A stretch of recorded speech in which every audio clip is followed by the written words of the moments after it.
Before we're going to start with the asana sequence, a few words on how we properly conduct asana. There are a few points, a few things that happen below the surface of outside awareness in asana. So a person that would just observe you doing asana would not necessarily be aware that you're doing those things. Yet it is exactly those things that make the difference between something that can be considered yoga asana and something that is merely aerobics. These are very important things that allow us to reap the energetical benefits and also that make asana the movement meditation that it is. Because in asana we're very present within our body. We're very present with the energy flow within our body. And so we have a couple of tools that we can use to properly conduct asana. The first are the Bandas. We're engaging Mula Bandha and Udyanabanda. Mula Bandha is also said to be the root lock. It's the point between our genitals and our anus, where the perineum is. And just imagine yourself that you're at the toilet and peeing, and you want to hold the pee. This is this movement of sucking in, of holding. You're basically having this movement of sucking it in. This is basically what the root lock is, the Mula Bandha. It is that, but not only that. It is this very subtle sensation that you have by pulling upwards. So you're not necessarily always like squeezing and holding very tight, but it's this very gentle upward suction movement of the muscle in the perineum. The second is Udyanabanda. Udyanabanda is the navel lock, and it's basically this engagement of your core muscles by pulling the navel slightly towards your spine.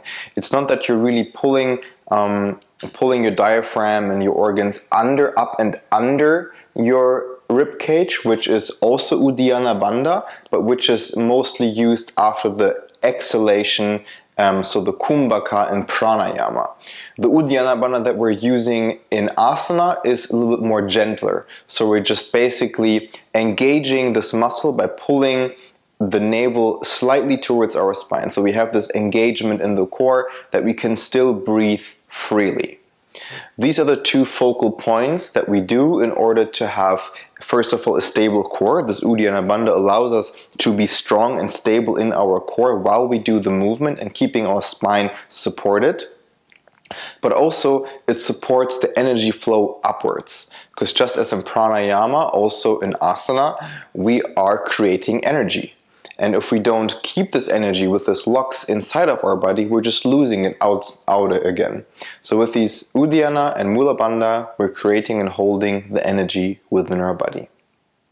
The second part when we talk about energy is pranayama, of course. Also in asana, we're breathing in a certain way, and mostly we're breathing in ujjayi breathing.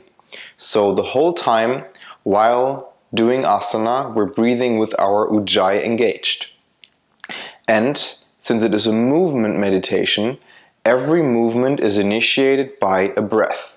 So we breathe and the movement follows, whether it be an inhalation or an exhalation. This is another focal point that makes it a movement meditation. The next focal point that we have is the drishti. Drishti means the focus points of our eyes. Because if our eyes wander here and there, we're practicing asana, but our eyes are wandering to the TV or to what other people are doing, we're not centered, we're not within ourselves. So the drishtis, depending on the asana, give you a direction of where to look, and this keeps your gaze stable, and a stable gaze also keeps a stable mind. So this is the third focus point that we have to make asana a movement meditation. And the last being the alignment, which is probably the most obvious. We are very minutely aware of what we're doing with our body. This is asana. We're really trying to be within our body and not necessarily only rely on our eyes for alignment, but make every cell in our body see and observe the alignment of our body in space. So sometimes we can even close our eyes and feel, okay, I need to come with my spine a little bit more like this, elongate a little bit more. These are all things that you can feel. So basically make every cell, every tissue in your body be your eyes. And this is the last focal point that we have to make asana a very meditative experience, which is what asana should be, a meditative experience, a movement meditation. So in the following and every asana that you're practicing from now on, you have these 4 points that you can focus on to get the most out of your asana practice.